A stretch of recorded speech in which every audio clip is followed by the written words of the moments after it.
The message came in at 9:11 p.m. while the dishwasher was still humming, and the kitchen light flickered like it always did when the building pulled too much power. Lucas, don't come to the year-end party. It's not your scene. No greeting, no explanation, just that. I stared at the screen until it dimmed. The blue glow reflected off the counter, off my hands, off the thin line of soap bubbles still clinging to a mug I'd forgotten to rinse. Somewhere upstairs, someone laughed. Glass clinked. Normal life continued. I typed one word. Okay. Hit send. That was the first snap. Not loud, not dramatic.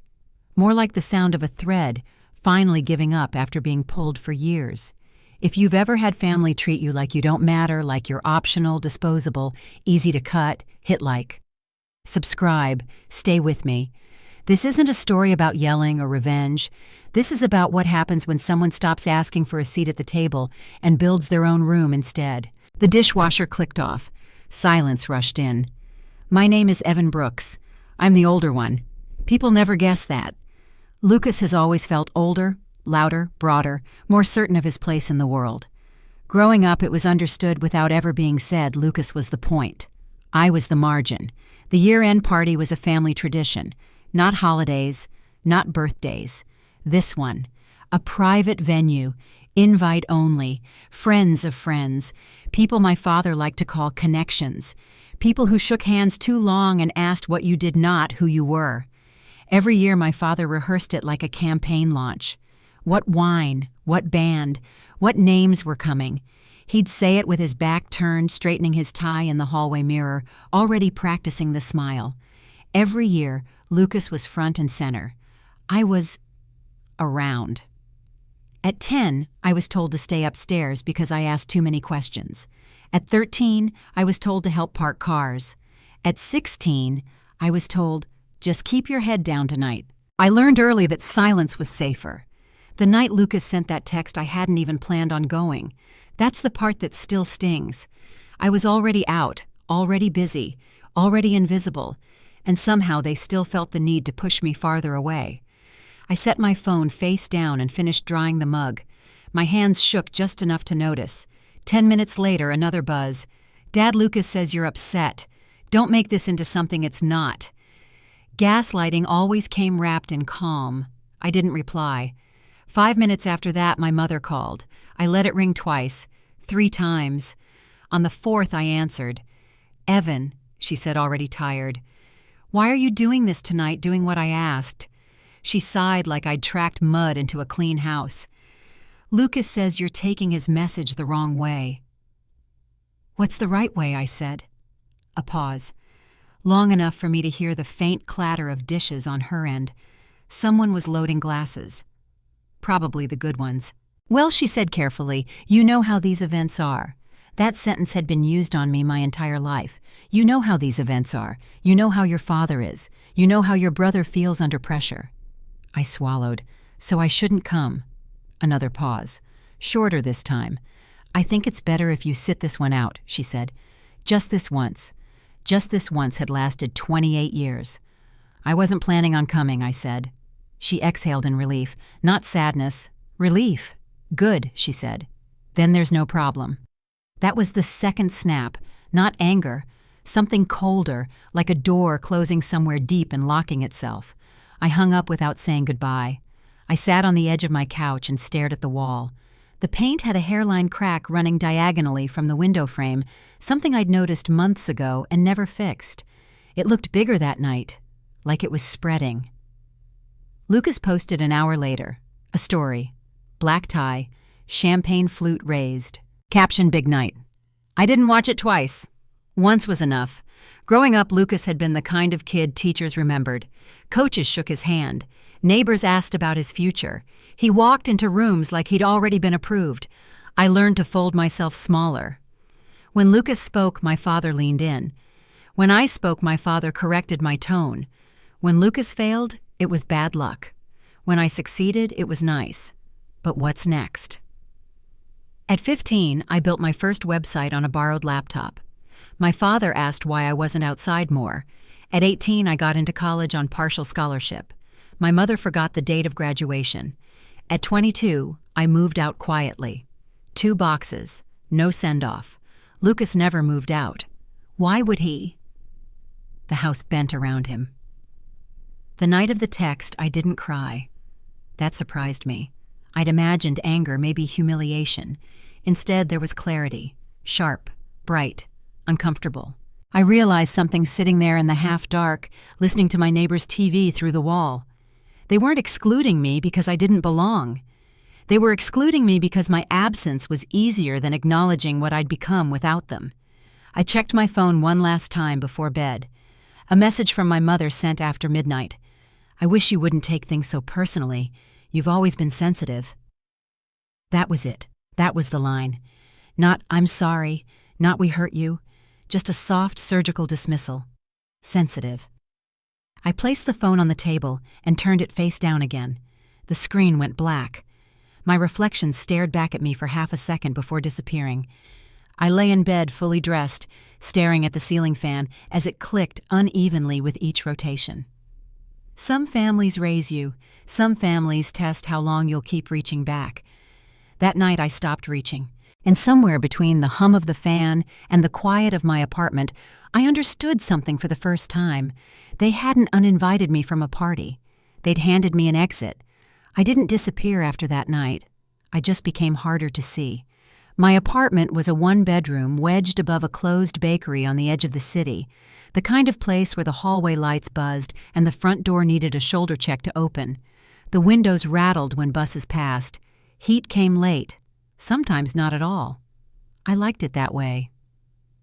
Noise kept questions out. I worked at the narrow desk by the window, back straight, jaw-tight laptop, humming like it was alive. No trophies on the wall, no framed degrees, just a whiteboard with dates, deadlines, and words crossed out so many times the ink bled into itself. Brand audits, identity systems, quiet consulting jobs for companies that didn't want noise, only results. I didn't tell my family any of this, not out of spite, out of habit. They'd trained me early. Success explained itself better when no one was watching. The work started small. A startup with no logo and a bad name. A local firm that wanted to look bigger than it was. Long nights rebuilding decks that would never be seen by the public. Style guides nobody would credit. Strategy memos that ended with someone else's signature. Payment came late. Sometimes not at all. There were weeks I lived on eggs and toast. Nights I slept in a hoodie because the heat cut out again. I learned which bills could wait and which ones couldn't. Learned the sound my bank app made when it rejected a charge. Learned how to keep my face still when the cashier said, "It didn't go through." That kind of learning sticks. I worked at night because no one interrupted me then. The city softened after midnight. Sirens faded, traffic thinned. The only sound was the click of keys and the faint whir of the fridge. Somewhere between 2:00 and 3:00 a.m., ideas came easier, cleaner. No one asking what they meant. No one suggesting a safer version. I wasn't building a brand. I was building judgment. What to cut, what to keep, when to stop polishing and start shipping, how to make something feel inevitable instead of loud. My family thought I was still figuring things out. My mother said it with concern. My father said it with relief. Lucas said it with a smile.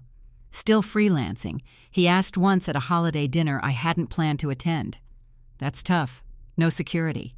I nodded, passed the salt. Let him talk about benefits and promotions and people who shook his hand. Security was a word people used when they were afraid of learning something new. I didn't post my wins, didn't announce clients, didn't talk about what I was building or who noticed, not because I was hiding, but because attention bent things, warped them. I wanted clean lines. By the time the work stabilized, my calendar was full but quiet. Calls booked back to back. Notes scribbled fast. Invoices sent without ceremony. Money stopped panicking me. It didn't relax me either. It just arrived. On time. Enough. That was when Marcus called. Marcus Hale. We'd met years ago in a library basement, both of us hiding from something. He was pre-law, then careful with his words, always listening, like the room might say something important if he stayed still long enough. Now he was a commercial attorney with a downtown office and a habit of pausing before answering. "You sound different," he said after we caught up. "Calmer or angrier, hard to tell." "Both," I said. He laughed once. Short. "You still working alone?" "Yes." "Good," he said. "Then you're doing it right." Marcus didn't ask for details. He never did. He asked better questions. "How are you getting paid? Who owns the work? What happens if they don't call back?" When I told him I was still billing as an individual, he went quiet. "That's a mistake," he said finally. I didn't argue. I opened a notebook.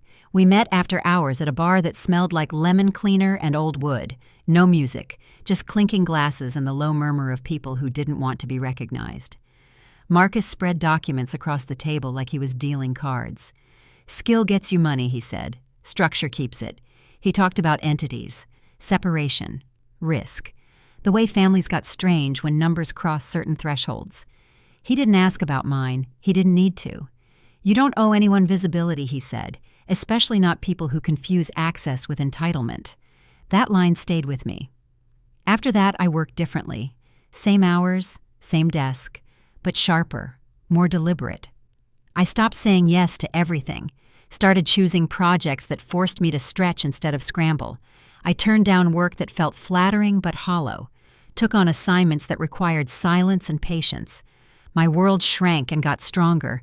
Lucas got engaged. My mother sent a group text. Heart emojis, exclamation points. I replied with congrats. Nothing more.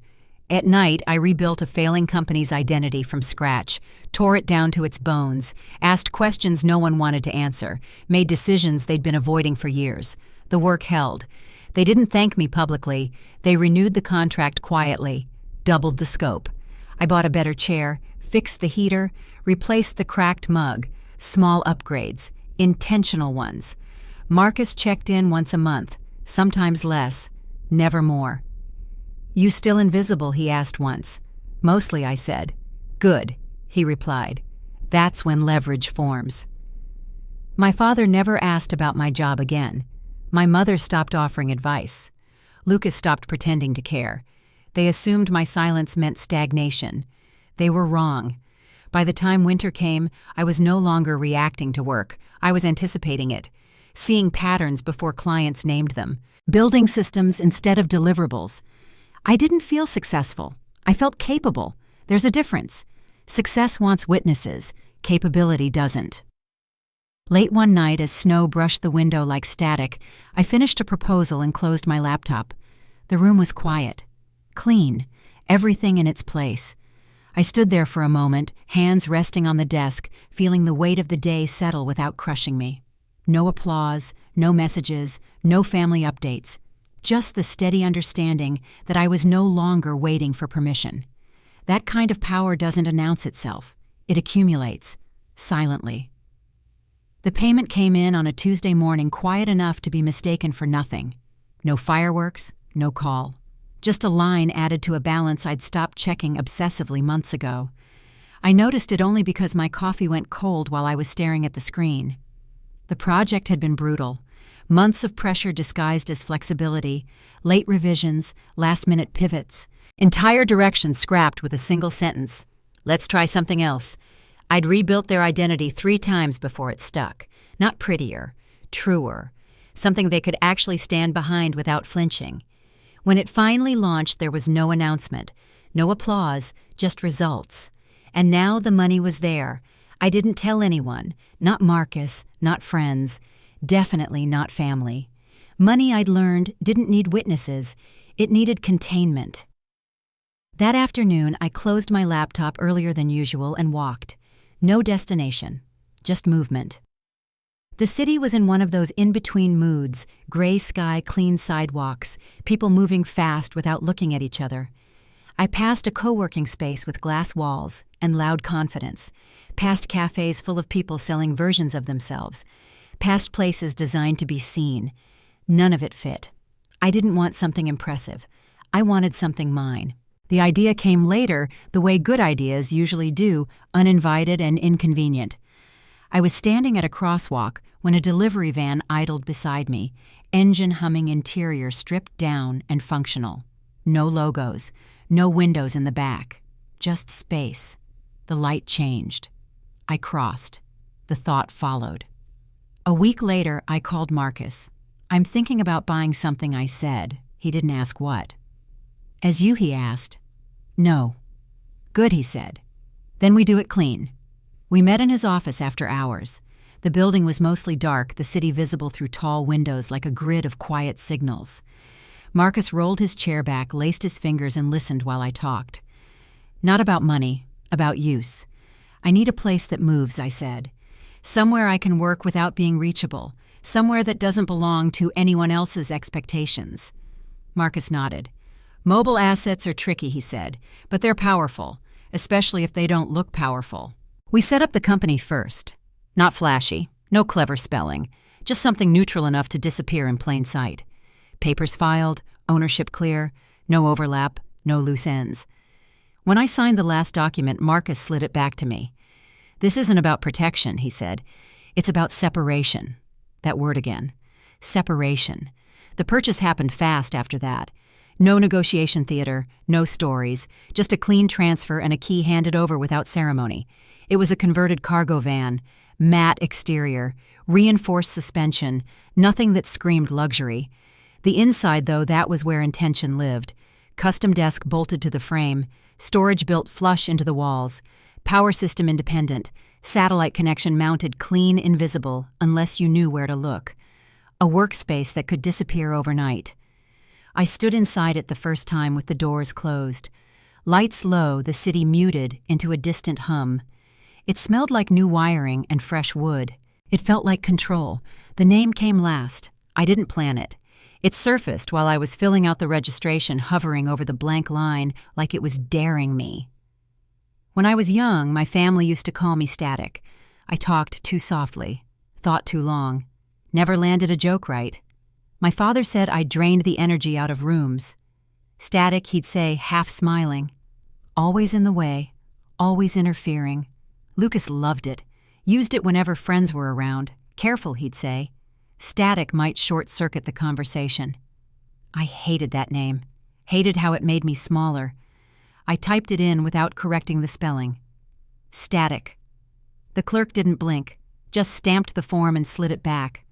Once the paperwork was done, it stopped being a joke. It became a mark.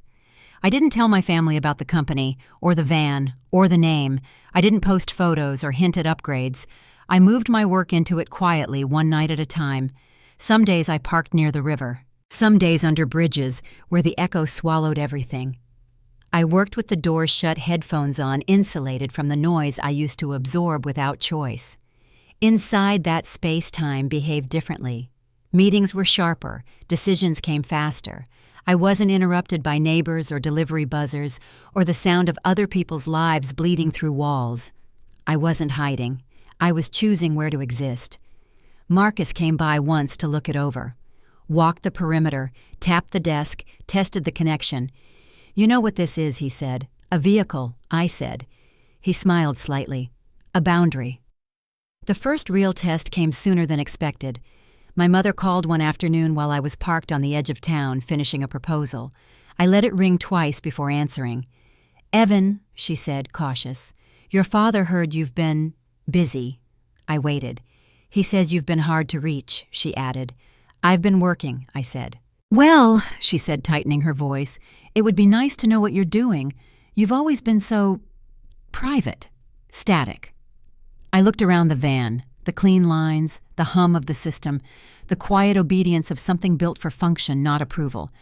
"I like it that way," I said. She didn't respond immediately. "You don't have to shut us out," she said finally. I almost laughed. After the call, I closed the laptop and sat still, hands resting on the desk. Outside, a train passed metal on metal, loud enough to rattle the mirrors. I realized something then. They didn't miss me. They missed access. The van became my constant. Not a flex, not an escape, a symbol I never explained and never would. Every time I stepped inside, I felt the distance between who they'd named me and who I'd become stretch wider. Static wasn't interference. Static was signal without permission. By the time winter thickened and the roads emptied earlier each evening, I stopped thinking about whether they'd notice. This wasn't something meant to be seen. It was something meant to last. And for the first time, the name they'd used to diminish me sat on a title document unmovable. No jokes attached, just ownership. They didn't notice at first. That was the strange part. Months passed with no questions, no curiosity, no sudden concern about my life. My mother sent holiday cards with handwriting that leaned careful and distant. My father forwarded articles he thought were useful. Lucas sent nothing at all. Then something shifted. It started small. A comment, half joking, half probing. We were at my parents' house for a Sunday dinner I almost skipped, the kind of dinner where the food was perfect and the tension was arranged neatly around it. Plates warm, wine poured, conversation shallow. Lucas leaned back in his chair, phone in hand, scrolling. "Funny thing," he said casually, not looking up. "I saw this setup parked near the river last week. Mobile office. Clean. Expensive." I didn't react. "Guy inside looked busy," he added. "Didn't seem like the type who answers to anyone." Still nothing from me. My father's eyes flicked up. Just for a second. Then back to his plate. A week later, my mother called. "You're working out of a vehicle now?" she asked, as if tasting the words. Sometimes I said, "There it was? The opening?" "Well," she said quickly, "your father's been talking about expanding some things, hosting more flexible meetings, younger clients, like novelty." I let the silence stretch. "You could help," she continued, "just temporarily. It would mean a lot to him." That was the persuasion phase, soft, familial, framed as opportunity. I declined without explanation. The pressure came next. Texts, emails, invitations disguised as obligations. "Dad, we need to talk about how you're structuring things." "Mom, you've always been good with logistics. Don't be difficult." "Lucas, why keep it all to yourself? It's not like you built it alone." That one almost made me smile. I didn't reply to any of it. I forwarded everything to Marcus. He called me the next morning. "They're circling," he said. "Don't engage." "I'm not," I said. "Good. Then we document." The first forgery arrived 3 days later. An email from an unfamiliar address. Subject line: usage agreement. Attached was a PDF with my company's name misspelled and a signature that looked like mine if you squinted hard enough. It granted temporary access to my asset for family-hosted professional engagements. Marcus didn't laugh when I sent it to him. "That's escalation," he said. "Sloppy but intentional." He drafted a response I never sent. Instead, he logged it. Time-stamped, archived. The threats came after that. Not loud ones, not cinematic. The quiet kind. The kind people think don't count. My father left a voicemail while I was parked under an overpass, rain tapping the roof in a steady rhythm. "This is getting out of hand," he said. "We're family. Don't make me handle this formally. Handle this." Lucas sent a message from a number I didn't recognize. "You're embarrassing us. We're using it next weekend. Be smart." I took screenshots, saved them, did nothing else. They mistook my silence for weakness. The attempt came on a Friday evening. I wasn't inside static when it happened. I was across town in Marcus's office reviewing contracts. My phone buzzed once, then again, then kept buzzing. Alerts. Access attempt. Access denied. Access attempt. I stood up so fast my chair tipped. Marcus was already on his feet. "They're trying to take it," he said. I didn't panic. Panic was loud. This felt clinical. We pulled up the feed. Live camera. Grainy but clear enough. Lucas. My father. A third man I didn't recognize. Tool bag slung over one shoulder. They were standing beside static like it belonged to them. Lucas tried the door. Hard. Once. Twice. Red light. My father waved papers. Even through the screen I recognized the performance, the authority he put on like a coat. The third man knelt. Opened the bag. "That's your cue," Marcus said. I tapped one button. Security. Then another. Local authorities. I didn't yell, didn't speak, just followed procedure. By the time the first patrol car arrived, Lucas was already sweating. The third man zipped the bag closed too fast. My father was mid-sentence, gesturing sharply. The officer listened, looked at the papers, shook his head. "No authorization," he said. "This vehicle is privately owned." Lucas stepped forward. "That's my brother's. He gave permission." The officer didn't look impressed. "Do you have proof?" he asked. Lucas froze. My phone vibrated again. Marcus nudged it toward me. "Record everything he said quietly." The officer asked them to step back. They didn't. That was the line. Voices rose. Not shouting. That tight, angry tone people use when they think volume equals control. I arrived just as the second unit pulled in. I parked a block away and walked the rest hands in my coat pockets, breath steady. They didn't see me at first. Lucas was arguing. My father was insisting. The third man had already melted into the background. When they finally noticed me, the shift was immediate. "There he is," my father said, relief and anger colliding. "Evan, tell them it's fine." I didn't answer. "Evan," my mother said, appearing from nowhere, eyes sharp. "This has gone far enough." I looked at the officer. "They don't have permission," I said. "I'd like them removed." That was it. No insults, no explanation. Just a request. The officer nodded, turned back to them. Lucas stared at me like he'd never seen me before. "You'd call the cops," he said. On us, I met his eyes. Calm, flat. "You tried to take something that isn't yours," I said. My mother inhaled sharply. "After everything we've done for you." There it was, the final card. The officer asked them to leave, slowly, firmly. My father argued until the words ran out of him. Lucas muttered things I didn't record. My mother cried just enough to make it look convincing. They left in silence. Afterward, the officer handed me a card. "File a report," he said. "This doesn't look accidental." I nodded. Marcus stayed until the area was clear. We stood beside Static under the streetlight, its matte surface dull and unbothered. "You did exactly right," he said. I didn't feel victorious. I felt finished. That night my phone filled with messages I didn't read. Apologies mixed with accusations. Fear wrapped in entitlement. I archived everything, because boundaries don't need arguments. They need enforcement. And once enforced, they don't move again. The fallout didn't arrive all at once. It leaked. Quietly. Predictably. Through channels that had always protected them before. My father's name started showing up in the wrong conversations. Not the flattering kind. Questions replaced compliments. Invitations stopped carrying weight. People who used to return his calls within minutes let them ring. Lucas's circle shrank. Friends who laughed loudest at his stories suddenly had other plans. Messages went unanswered. Someone leaked screenshots. Nothing dramatic, just enough context to change the room when he walked in. My mother stopped hosting. She said it was temporary. Everyone knew it wasn't. No one called me to explain any of it. And that was the point. Once the narrative slipped out of their control, they didn't know where to aim it. They couldn't blame me publicly without explaining too much. Couldn't apologize without admitting fault. So they did nothing. I didn't push. I didn't comment. I didn't watch. Marcus filed the last report and closed the folder. He slid it across his desk and tapped it once. "They won't try again," he said. "They can't afford to." I nodded. Good. He waited like he expected more. "There's no suit?" he asked. "No," I said. He smiled faint and approving. That's usually the hardest part. The messages kept coming for a while.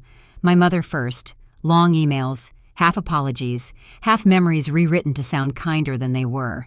She used words like misunderstanding and family dynamic. She never used the word wrong. Lucas tried once. 2 sentences. No greeting. "You didn't have to go that far. You made us look bad." I deleted it without replying. My father waited the longest. When he finally wrote, it was on company letterhead. "Let's put this behind us. We can talk terms." Terms. That was when I blocked them. All of them. Not with anger, with finality. I didn't announce it. Didn't dramatize the decision. I opened each contact one by one and removed access. The phone felt lighter afterward. Quieter. The silence that followed wasn't empty. It was clean. The first night without the hum of potential interruption felt strange. I kept reaching for my phone out of habit, then stopping. Nothing buzzed. Nothing demanded explanation. I parked static outside the city that weekend near a stretch of road that disappeared into trees. No signal bars, no nearby lights, just the low wind and the creak of cooling metal. Inside, I brewed tea and sat at the desk without opening the laptop. There was no deadline, no crisis, no family waiting on a response. For the first time, my stillness wasn't interpreted as withdrawal or weakness. It was choice. I thought about everything I'd been taught to tolerate, how often I'd been told to be patient, to understand, to keep the peace, how easily those words had been used to make me smaller. None of that applied anymore. Static didn't move unless I told it to. The work didn't arrive unless I accepted it. The silence didn't break unless I allowed it. That was the inheritance they never planned to give me. A few weeks later, Marcus called just to check in. "You okay?" he asked. "Yes," I said, and meant it. He didn't press. He never did. Spring came quietly. The city softened. Days grew longer. I worked less at night and more in the mornings when my head was clear and the world hadn't started shouting yet. I didn't feel lonely. I felt aligned. Sometimes late in the evening, I caught myself thinking about my mother's voice, the version of it from years ago before it learned to excuse too much. I let the thought pass. It didn't need chasing. Closure, I realized, wasn't a conversation. It was a condition. I never heard from Lucas again. I heard about him once or twice through people who didn't know we were related. His name came up with a shrug. Nothing attached. My father retired earlier than planned. The announcement was brief. No party. I wasn't invited. I didn't ask to be. One afternoon, months later, I stood inside Static and ran my hand along the edge of the desk. The wood was worn now. Familiar. Earned. No plaques. No photos. No proof for anyone else. Just function. I locked the door, stepped out, and let it close behind me with a soft final click. There was no victory speech, no audience, no need to revisit the past. The chapter didn't end with forgiveness or reconciliation. It ended with distance. And distance, it turned out, was the kindest boundary of all. Freedom isn't something you're given. It's something you hold quietly, firmly, and never hand back.